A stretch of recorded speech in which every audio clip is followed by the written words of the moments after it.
This is Africa, Nigeria, located on the western coast of Africa with over 206 million people. A country mixed with different sets of individuals, speaking different languages, very diverse but unique. Hit by a new pandemic, COVID-19, the country is shaken, but this is not the first time.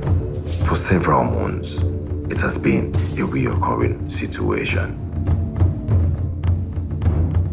The influenza virus, around 1918 to 1919, introduced into Nigeria by passengers and crew who arrived via ship from overseas and had about 500,000 out of 18 million Nigerians dying in less than 6 months, and between 50 to 80% of the population was stricken. The smallpox epidemic outbreak was reported from Abakaliki, a town in the southeastern part of Nigeria, in 1930 to 1935, with about 12% of the infected dying. Other epidemics include the Ebola virus, cholera, amidst others.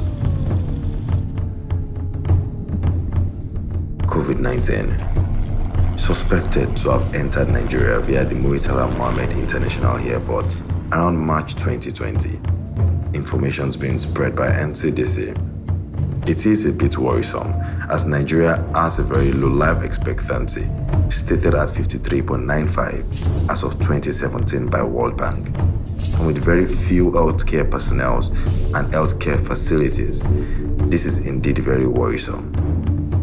We started looking for solutions, and our paths crossed a construction already in sight at the Bejuleke environment, amidst a very busy industrial community, with the nearest tertiary hospital about 2 hours drive. It is an isolation center being constructed by PRIMER. The construction of an isolation center in a short period of time may seem very difficult, but with a plan to use recyclable materials available in the country can be a very huge economic boost and produce greater trust in the health system. A plan to construct an isolation center in the shortest possible time is what PRIMER is taking us through.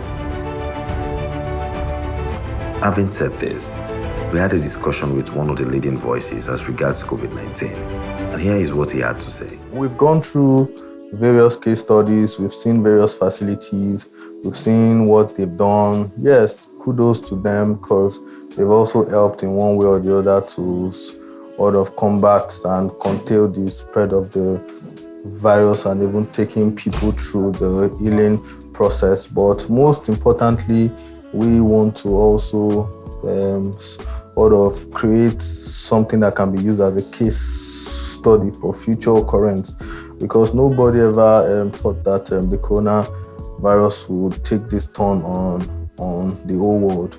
And a lot of people, when this happened, didn't know the approach. I mean, there were initial panics on how to tackle the virus, but for those that were smart enough, they went and they looked at the previous occurrences that were similar to this, and they were able to learn the process with as little information as possible. So what we also want to do is not just to build a facility like this, but also document it to ensure that for future occurrence, people already have an idea of the ways that these things can be combated.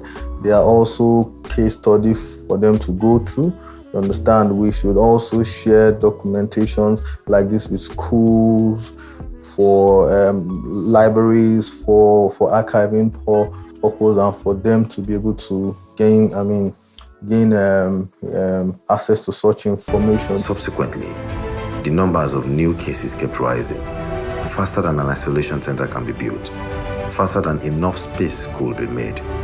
This is when the phrase prevention is better than cure became very relevant.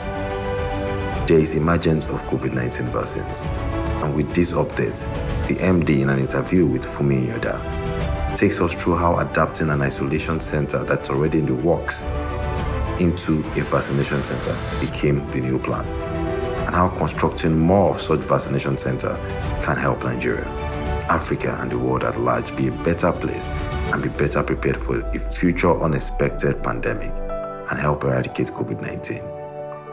Architecture as a tool is a vital part of this goal.